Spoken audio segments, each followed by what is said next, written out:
Hair rebonding, hair colour করেছে। তারপরে হচ্ছে যে কালার করার পর ধুয়ে নিয়ে তারপরে হচ্ছে শুকিয়ে নিয়ে একটা মেডিসিন দিয়ে নেওয়া হয়েছে, যেন হচ্ছে এই কালার করাগুলো যেন নষ্ট না হয়ে যায়, যেন চুলটা এবং কালারটা যেন নষ্ট না হয়, এর জন্য মেডিসিন দিয়ে নেওয়া হয়েছে। অনেকে বলে যে কালার করে রিবন্ডিং করা যায় না, কালার করে রিবন্ডিং করা যায়, এর জন্য এক্সট্রা মেডিসিন দিতে হয়।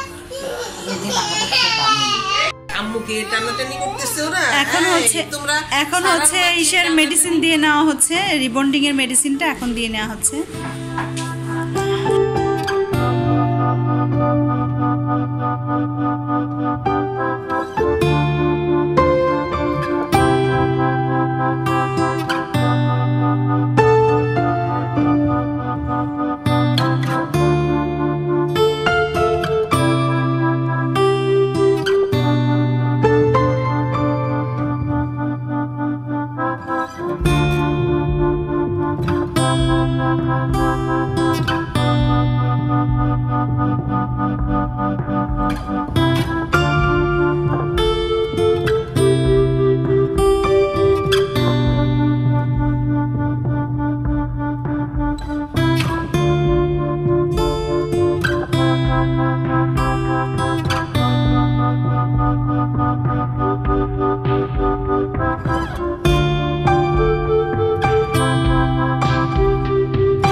ফার্স্ট মেডিসিন দেওয়ার পর প্রায় 30 মিনিটের জন্য অপেক্ষা করা হচ্ছে।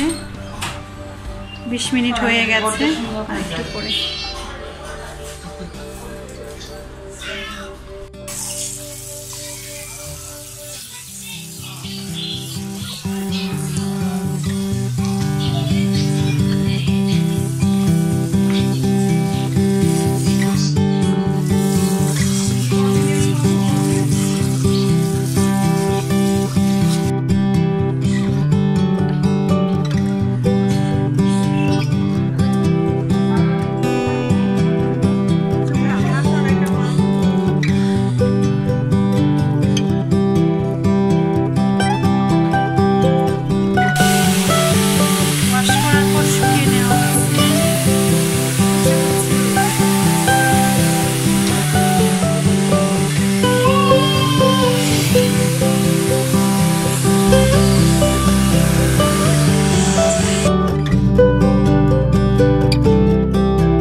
কালার করার পর রিবন্ডিং করা হয়েছে। আমি আসলে শুরুতে আসতে পারিনি, এর জন্য কালার করাটা ভিডিও নিইনি, শুধুমাত্র রিবন্ডিং করাটা নিলাম। অনেক সুন্দর হয়েছে এবং অনেক শাইনি সিল্কিও হয়েছে। জানি না ভিডিওতে কতটুকু কেমন লাগছে, কিন্তু সামনাসামনি আসলেই ভালো লাগছে।